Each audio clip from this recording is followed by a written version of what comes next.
Chiusi i termini per la presentazione delle liste per le elezioni del 20 e 21 settembre, 15 candidati alla carica di sindaco nei 5 comuni al voto: Castelfranco, Spresiano, Arcade, Vidor e il commissariato Chiarano. Nel principale centro al voto Castelfranco infura la tempesta tra l'uscente Marcone e lo sfidante Sartoretto, che accusa il sindaco di aver rivelato la sua positività al Covid. Elezioni regionali, mai così tanti sfidanti per la presidenza della regione, 11, 10 in campo contro Luca Zaia, ma per 2 di loro la candidatura è a rischio in queste ore. Picco di contagi a nord-est, ma il virologo Giorgio Palù avverte: non si deve parlare di una seconda ondata, il virus è cambiato, e conclude: garantire la scuola è fondamentale. Occupazione simbolica questa mattina da parte dei giovani di Fridays for Future di un campo incolto lungo la strada ovest. L'obiettivo è evitare che sorga l'ennesimo supermercato, denuncia della polizia. 11 anni fa la tragedia di Falco, oggi come ieri la commemorazione nel ricordo dei 4 componenti dell'equipaggio del Suem che persero la vita precipitando ai piedi del Cristallo a Cortina d'Ampezzo. Proiezione davvero straordinaria quella di ieri sera in Piazza dei Signori a Treviso. Con tanto di macchina da cinema d'epoca sono passate le immagini di un film che da oltre mezzo secolo caratterizza la città.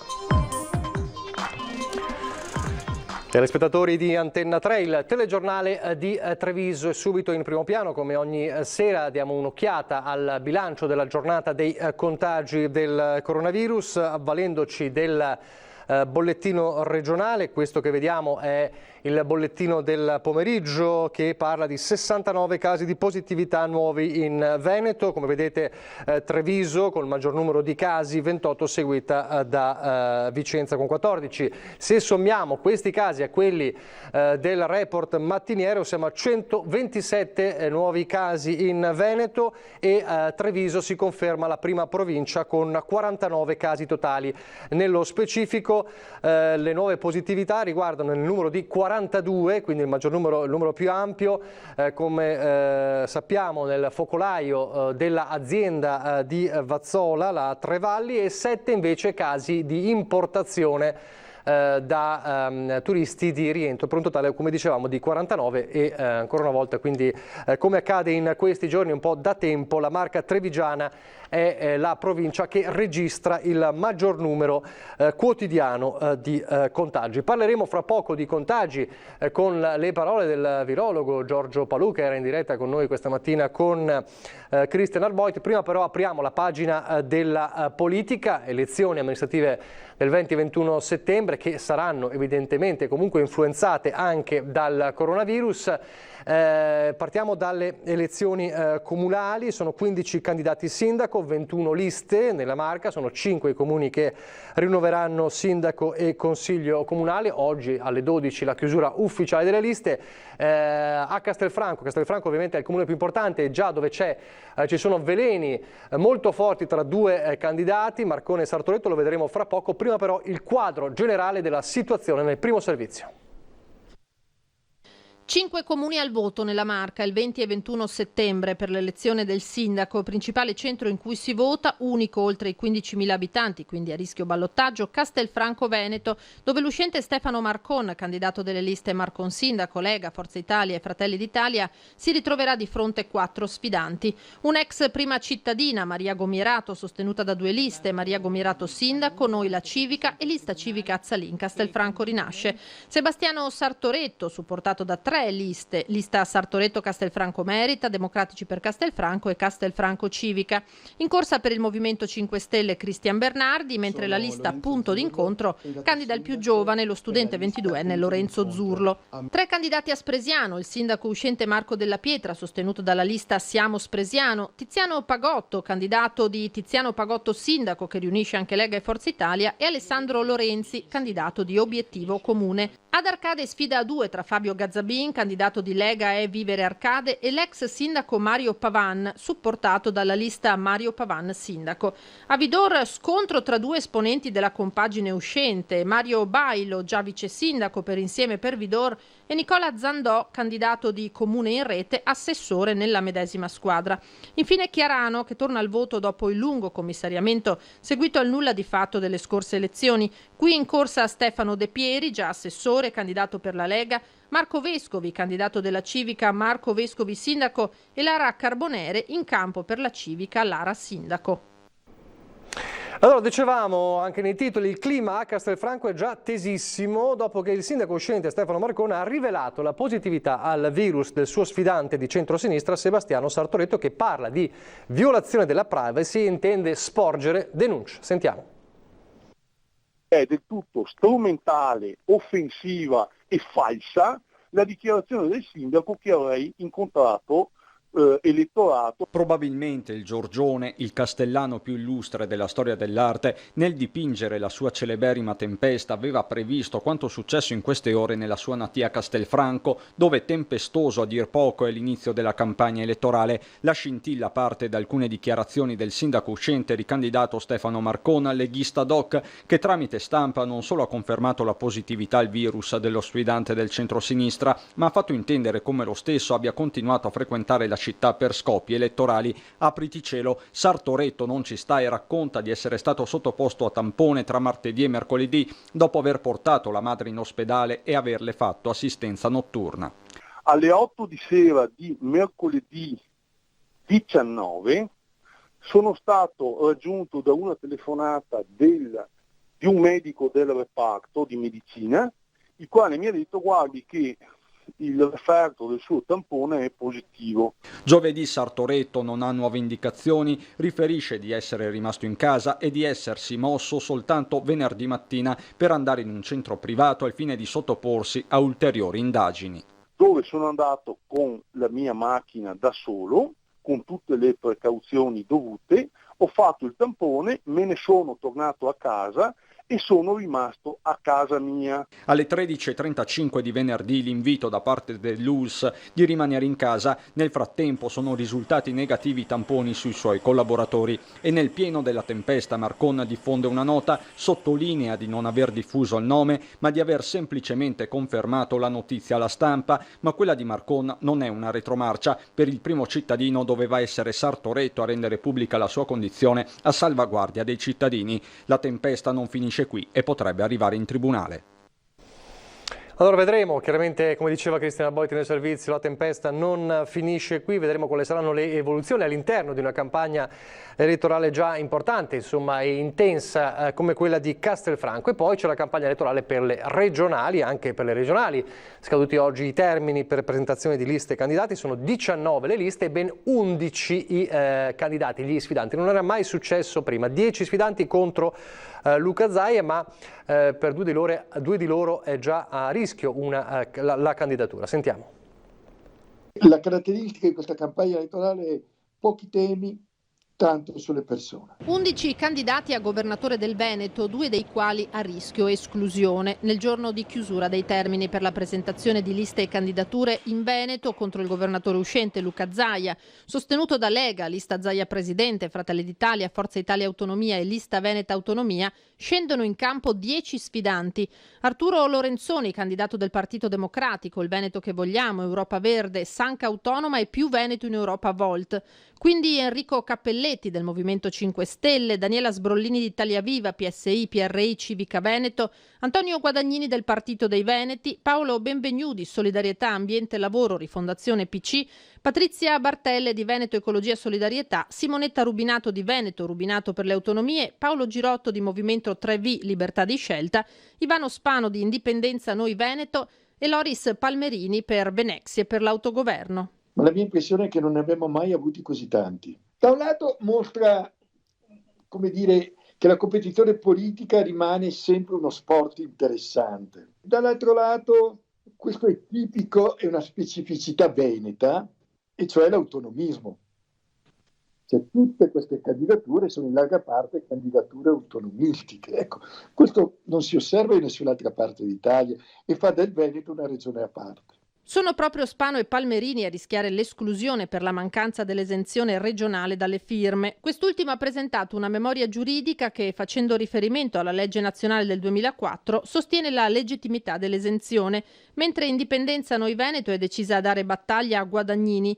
L'intenzione è contestare l'esenzione concessa al candidato del Partito dei Veneti, guadagnata venendo eletto 5 anni fa proprio con Indipendenza. Quanto alla competizione in sé, per il politologo Feltrin riserva molte incognite, prima tra tutte l'affluenza. Noi non abbiamo la più pallida idea di quale sarà la partecipazione elettorale. per 3 ragioni, e cioè non abbiamo mai votato in autunno, la campagna elettorale è una campagna elettorale anomala, e terza ragione, la preoccupazione Covid. Un vantaggio c'è da parte di chi governa. In ogni caso è una campagna elettorale, anche qui da studiare, perché prevalentemente svolta sui social e sotto un certo profilo è una sorta di esperimento metodologico, cioè vedere in condizioni estreme come reagiscono gli elettori, nel caso del Veneto gli elettori veneti, a una campagna elettorale tra virgolette in tempi di guerra. Vedremo, sarà utile e importante studiare bene le lezioni che ci vengono, le elezioni dalle elezioni. Questo direi. E diceva il politologo Feltrin, caratteristica peculiare che non c'è in nessun'altra regione è l'autonomismo, la voglia di autonomia. Di autonomia e della partita cruciale dell'autonomia ha parlato oggi il governatore Zaia, che era ospite via Skype del meeting di Rimini. Il modello centralista è fallimentare, non c'è altro da aggiungere. Si portano i libri in tribunale perché non si allocano responsabilità, non c'è efficienza, non si diminuiscono le catene decisionali. Non usa mezzi termini il governatore Zaia esordendo al meeting di Rimini 2020. D'altronde si parla dei 50 anni delle regioni e dell'architettura dello Stato alla prova di questo anniversario pesante. La storia ha dedicato a noi questo passaggio. Noi siamo quelli che hanno inventato il referendum. La Corte Costituzionale ha autorizzato il nostro referendum. Il nostro referendum nasce da un conflitto con il governo, nasce da un conflitto importante, siamo stati un anno in corte a discutere di questo conflitto e dopodiché noi siamo riusciti a celebrare questo grande referendum del 22 ottobre 2017. Più Stato dove occorre, meno dove non serve è il mantra del governatore in corsa per il terzo mandato. Il coronavirus ha dimostrato che l'autonomia nella sanità ci ha permesso, perché poi di fatto c'è autonomia nella sanità, lo Stato entra nella partita del coronavirus perché ha le competenze quando ci sono le pandemie, le epidemie, ma quell'autonomia e quella organizzazione territoriale regionale ci ha permesso di essere performanti. E giù le mani, ribadisce da quell'autonomia già presente. Qualcuno mi ha detto che, mi sembra aver capito che qualcuno forse a causa dei colpi di sole a Roma ha deciso di riportare competenze allo Stato centrale, a parte che è fallimentare una visione del genere. Però penso anche che se qualcuno volesse mettere in dubbio l'autonomia, ad esempio, quella buona dose di autonomia che abbiamo nella sanità, io ho già detto che i veneti andranno a referendum e diranno loro se vogliono essere curati dal Ministero della Salute di Roma, senza nulla togliere al Ministro della Salute o piuttosto che della loro regione. La strada è tracciata, conclude, e non si potrà fermare. È anche strano che qualcuno a Roma non abbia capito, mi riferisco alla politica in generale, che per l'ottica dell'autoconservazione non abbia capito che questo processo è innescato, no? Sarà il nostro muro di Berlino, cioè sarà una nuova vita per questo paese. Se qualcuno a Roma non l'ha capito, lo capirà, ma lo dico in maniera gandhiana, pacifica. A parlare di autonomia anche uno dei 10 sfidanti di Luca Zaia ufficiali, Simonetta Rubinato, che è riuscita alla fine a chiudere le liste in ogni provincia. Sentiamo. Io non voglio rompere le scatole, né al candidato Zaia, né al candidato Lorenzoni, né ad altri. Noi diciamo, noi ci siamo e abbiamo fatto questa fatica incredibile per dare voce ai tanti veneti che non si riconoscono in nessuno di questi due schieramenti, per dargli un'alternativa. Eccola l'alternativa di Simonetta Rubinato, già sindaco di Roncade, più volte parlamentare, prima con la Margherita, poi con il Partito Democratico, fino all'addio non senza strascichi dell'anno scorso. È lei l'outsider di queste elezioni 2020 con la lista Veneto Simonetta Rubinato per le autonomie, proprio quell'autonomia che lei stessa rivendica come battaglia di tutti, questione anche matematica. Il presidente Zaia prese nel 2015 1 milione di voti. Tutti i partiti insieme presero nelle elezioni del 2015 1.800.000 voti, i sì al referendum sono stati 2.200.000. Vuol dire che è una domanda dei veneti. Nel frattempo, proprio dal fronte zaiano, è arrivata anche una prima contestazione sul simbolo. I rappresentanti della lista del presidente Zaia contestano il logo della mia lista presidente presumo per qualche somiglianza, ma non so il merito del contenuto. In attesa di capirne di più resta la madre di tutte le battaglie, quell'autonomia che già nel 2013 Rubinato chiedeva a Roma, suo l'emendamento sull'autonomia differenziata, poi ripreso in parte dalla Corte Costituzionale come base giuridica del referendum del 2017. Rappresento un progetto con la mia candidatura e con la mia lista, che è un progetto di autogoverno del Veneto in una Repubblica federale, in un'Europa delle autonomie. Non solo l'autonomia come obiettivo, autonomia responsabile, ma anche l'autonomia da decisioni che vengono prese oggi per i partiti a Roma o a Milano per andare incontro ai bisogni e alle domande dei veneti. Rubinato parlava dei schieramenti centrodestra e centrosinistra, allora parliamo di Arturo Lorenzoni, che oggi, candidato governatore del centrosinistra, che oggi ha presentato anche un'altra lista, quella più vicina a lui, quella del Veneto che vogliamo, perché è una lista nata dall'esperienza civica che Lorenzoni ha fatto con le comunali a Padova 3 anni fa. 55 candidati in tutto, 29 sono donne, 26 sono uomini. Presentazione ufficiale delle liste provinciali del Veneto che vogliamo, civica espressione del candidato presidente del centro-sinistra Arturo Lorenzoni. Un progetto che parte dall'esperienza di coalizione civica nata a Padova nel 2017, quando Lorenzoni è sceso in politica candidandosi a sindaco della città, dove è stato vice sindaco fino al 13 luglio. È una squadra ampia, sono 55 persone che hanno deciso di condividere un percorso appoggiando un'idea, un progetto di Veneto bello, un progetto di Veneto sostenibile con un'agenda profondamente diversa da quella che abbiamo vissuto negli ultimi 10 anni. Io sono grato a ciascuno di loro perché rappresentano tante sensibilità, tanti mondi che hanno deciso di lavorare insieme intorno ad un progetto pensato e prodotto insieme. La candidata più giovane vicentina ha 27 anni, il candidato più anziano, un veneziano di 67 anni, l'età media è di 49 anni. Nelle liste sono presenti 44 comuni del Veneto, una scelta di territorialità per cercare di rappresentare le varie zone della regione. Molti sono o sono stati amministratori locali, un programma scritto e condiviso, quello che li porta a correre. Abbiamo aperto parlando dei contagi nella Marca, 49, il dato maggiore in Veneto ancora una volta. Il punto oggi della situazione contagi con il professor Giorgio Palù.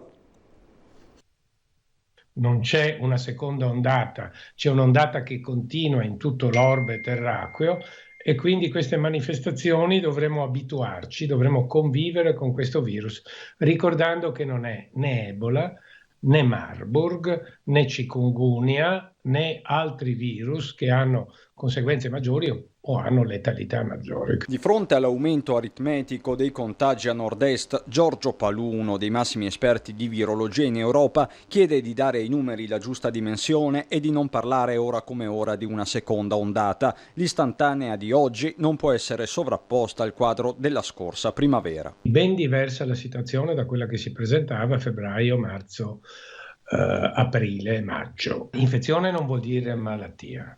Contagio non significa malattia, significa diffusione dell'infezione. Quindi l'impatto che hanno questi casi sulle rianimazioni è nullo, sui ricoveri in area critica lo stesso, quindi sono in larga misura pazienti asintomatici e sempre più giovani, particolare non di poco conto se si guarda all'avvio dell'anno scolastico, ma anche qui Palù spinge al realismo. Gli strumenti che la sanità veneta ha in mano oggi sono diversi da quelli di qualche mese fa. Essere pronti a sorvegliare attentamente quello che può succedere ed essere pronti a intervenire rapidamente. Non possiamo certo pensare di bloccare la cultura, le scuole, che ricordo anche ai tempi della Spagnola, sto parlando del 1918, teatri e scuole non sono mai stati chiusi. Adesso a pochi istanti di pubblicità, torniamo subito. Rieccoci in diretta, il telegiornale di Treviso, ripartiamo dalla cronaca con un 22enne trevigiano in gravi condizioni dopo essersi tuffato e aver subito un improvviso arresto cardiaco. È successo mentre si faceva il bagno nel fiume Meduna a Cordenons, siamo nel Pordenonese, nella zona del Grave. Il tuffo e poi immediatamente un arresto cardiaco, allertati i soccorsi, ovviamente anche con gli amici che erano con lui. Le sue condizioni sono apparse subito gravi, è avvenuto nel pomeriggio ed si trova ricoverato adesso in prognosi riservata. Adesso invece torniamo a Treviso, un blitz dei giovani di Fridays for Future questa mattina.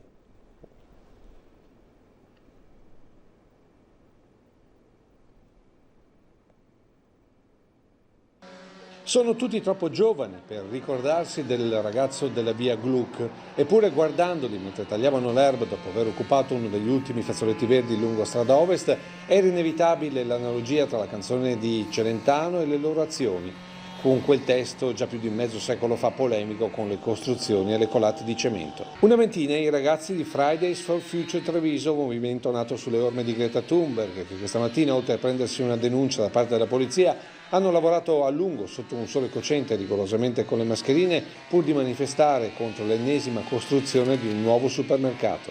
Chi te lo può fare a venire ad agosto con questo caldo a tagliare l'erba in questo modo? Cercare di cambiare questa città, questo mondo, cercare di dare un futuro a me, alle generazioni successive, a chi verrà, perché il pianeta sta morendo.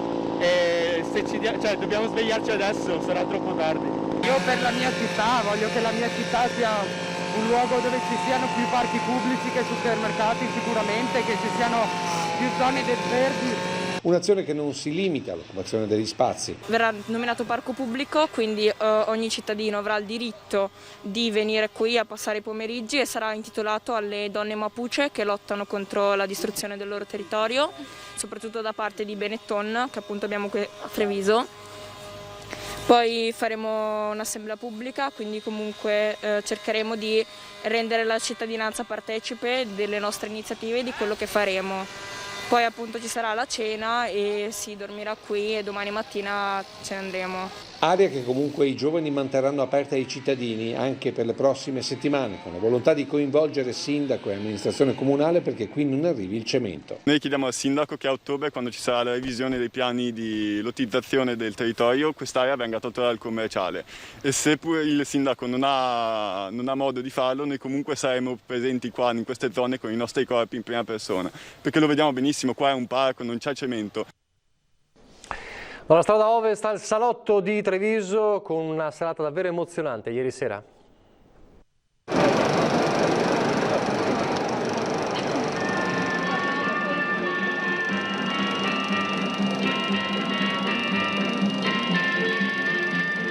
Una magia che si rinnova ogni volta che al ticchettio del proiettore si sommano le note di quelle che l'autore ha intitolato Ciacole e su una parete bianca iniziano a scorrere le immagini in bianco e nero della città tra Sila e Cagnan. Ma ieri sera è stato un vero e proprio incantesimo, come accade sempre quando Signore e Signori è di scena in Piazza dei Signori.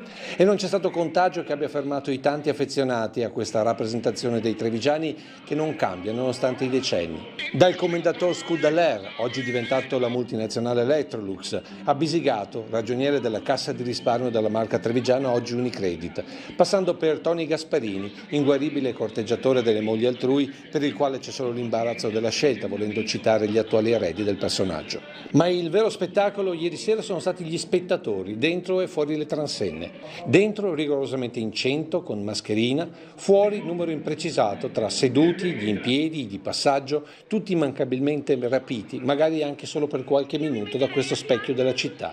Una magia fatta di gente che si è tenuta senza fatica il cane in braccio per 2 ore, che si è portata allo sdraio in piazza o che è rimasta seduta sugli scalini della loggia inattaccabile a qualsiasi domanda del cronista. Un film così ammaliante da far rischiare il torcicollo, pur di non perdersi la scena di una strada ovest decisamente diversa dall'attuale viale della Repubblica. Ma non siete un po' scomodi a vedere Signore e Signore da qua? Sì, ma va bene lo stesso. E visto che siamo nel terzo millennio, c'è stato anche chi questa magia l'ha trasmessa a casa col telefonino. Istantanee di un film, di una serata d'estate, ma soprattutto di una città che sa ancora, nonostante tutto, ridere di se stessa. E forse è questa la vera magia di Treviso, che tra l'altro non svanisce col passare delle generazioni. Perché c'è dentro l'anima del trevigiano, c'è dentro l'anima del trevigiano che c'è anche oggi, pur essendo cambiate le generazioni. A me sto film mi diverte sempre come se fosse la prima volta. Adesso lo sport, il basket e la De Longhi che continua la preparazione in vista del nuovo campionato. Cercheremo di far capire cos'è Treviso, cos'è la città, cos'è l'ambiente, cosa sono i tifosi. Il primo passo di Capitani Imbrò è proprio questo, insegnare ai nuovi arrivati la passione che Treviso prova per il basket. Squadra quasi totalmente rinnovata e coach Menetti chiamato a ricreare una chimica giusta per affrontare una stagione inevitabilmente particolare. La seconda della De Longhi in Serie A dopo l'esordio congelato dal coronavirus. Un assaggio di Serie A che è comunque servito. Bisogna essere sempre concentrati, sempre all'altezza, che in Serie A non ti puoi permettere di avere dei cali di tensione perché poi in un attimo puoi perdere la partita. De Longhi in fase di rodaggio con test molto positivi negli ultimi giorni contro Reyer Venezia e Virtus Bologna. La stagione parte il 27 settembre, inizio tosto, subito in casa Trento, poi già alla seconda contro Milano. Sicuramente l'inizio del campionato è come tutto è un'incognita perché la prima partita sarà sempre emozionante. Noi cercheremo di arrivare pronti e dare il meglio di noi. Una stagione nella quale la longa manus del coronavirus si farà sentire, l'incertezza su contagi e spalti vuoti. Per chi conosce il cuore e il tifo del Palaverde, la speranza è che si torni quanto prima alla normalità. È possibile andare al mare, è possibile viaggiare in aereo tutti attaccati e non è possibile che i tifosi vengano alla partita. Con le giuste regole, con il giusto distanziamento, secondo me è una cosa possibile perché senza tifosi cambia molto. Adesso la pagina del Bellunese.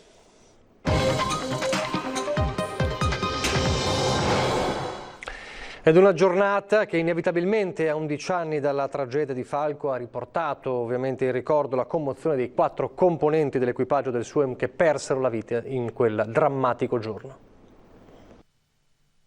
Fabrizio, Dario, Marco e Stefano erano componenti dell'equipaggio dell'elicottero del Suem che nel pomeriggio di 11 anni fa si alzò in volo dalla piazzola di Pieve di Cadore per effettuare una ricognizione nella zona di Rio Gere. Una missione come tante, eseguita dopo un violento episodio di maltempo che smosse materiale franoso. Era necessario scongiurare che il fiume di fango e detriti avesse coinvolto qualche escursionista. 4 minuti dopo le 15 il rotore dell'elicottero toccò un cavo elettrico. Falco si avvitò su se stesso e precipitandosi schiantò sul letto limaccioso del torrente. Nulla fu più come prima dopo quel 22 agosto che ogni anno si ricorda con rinnovata commozione. Questo sicuramente ha un suo sapore particolare di tristezza e di dolore, anche perché sono delle persone che cercavano di andare a aiutare chi aveva bisogno. Furono gli stessi uomini del soccorso alpino a recuperare i corpi dei loro sfortunati compagni di viaggio che nel pomeriggio sono stati ricordati con una messa in suffragio nella Basilica Minore di Cortina. L'inchiesta sull'incidente fu archiviata, da allora a gran voce chi vola chiede sia dato un senso alla legge regionale sugli ostacoli al volo licenziata dalla Regione Veneto nel 2012. In Parlamento giacciono 3 progetti di legge indirizzati a risolvere le criticità segnalate dal soccorso alpino dell'UNCEM e la necessità di una norma certa non è più procrastinabile, dice il presidente della provincia Roberto Padrin. È arrivata una proposta per cercare appunto di segnalare quelle che sono un po', come è accaduto purtroppo in quel drammatico 22 agosto del 2009, la mancanza anche di una particolare segnalazione di pericolo e di cavi per coloro i quali appunto effettuano dei voli in situazioni di maltempo, di notte, quindi magari dove c'è una maggior probabilità che possano accadere degli incidenti. E Caccia a un pirata della strada che alle 13:30 di ieri sulla strada regionale 48 delle Dolomiti, nel comune di Livinallongo del Col di Lana, ha urtato 2 ciclisti che procedevano nello stesso senso di marcia, scaraventando la terra e poi dandosi alla fuga. Nell'incidente è rimasto coinvolto anche un motociclista. Uno dei 2 ciclisti, un 67enne di Ascoli Piceno, è stato soccorso e trasportato all'ospedale di Agordo. Incolume l'amico 52enne di Perugia e il motociclista, un 51enne di Venezia. Adesso invece le immagini del TEDx che si è svolto a Cortina in uno scenario mozzafiato, un'edizione particolare dedicata alle emergenze ambientali.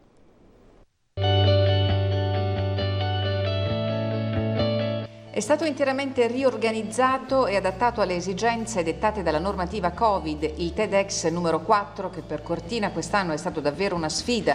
L'evento, unico nel suo genere, ha avuto come palcoscenico naturale la cornice del Lagazzuoia, quasi 3.000 metri di quota. Lì speaker di fama internazionale si sono alternati nel racconto della loro visione di valore sul tema delle emergenze ambientali e sanitarie. Evento emozionale scandito dal violino elettrico di Andrea Casta e la voce di Nina Zilli, il racconto di Ilaria Dorigatti, matematica che studia la diffusione delle malattie infettive, di Claudia Belli che ha parlato di impresa sociale e di sostenibilità nel cuore delle Dolomiti. Tra i partner dell'evento anche Unifarco, che con il suo marchio Dolomia quest'anno partecipa ai progetti 3B e Wow Nature, il primo per la salvaguardia delle api in estinzione presentato a Belluno nelle scorse settimane, il secondo per la piantumazione degli alberi decimati dall'uragano Vaia. Il prossimo appuntamento con TEDx è programmato durante i mondiali di sci alpino Cortina 2021. In chiusura vi ricordo che da lunedì raddoppia Ring, dalla prossima settimana Ring raddoppia, siamo entrati nel vivo, l'abbiamo visto, della campagna elettorale delle amministrative del 20-21 settembre, allora per essere sempre aggiornati, per farsi un'opinione, per un'informazione autorevole, libera, di qualità e per conoscere i temi caldi della campagna elettorale, tutti i candidati, appuntamento con Ring non solo al lunedì ma anche al martedì, sempre alle 21:15. Vi lascio al meteo, arrivederci.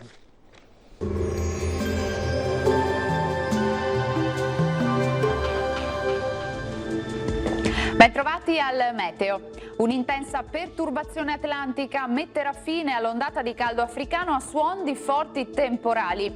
Il dettaglio di domenica 23 agosto. Sul Veneto al mattino si manterrà sostanzialmente stabile e per lo più soleggiato. Dal pomeriggio cielo via via più nuvoloso, instabilità in aumento con piogge a partire dai monti e localmente verso le pianure.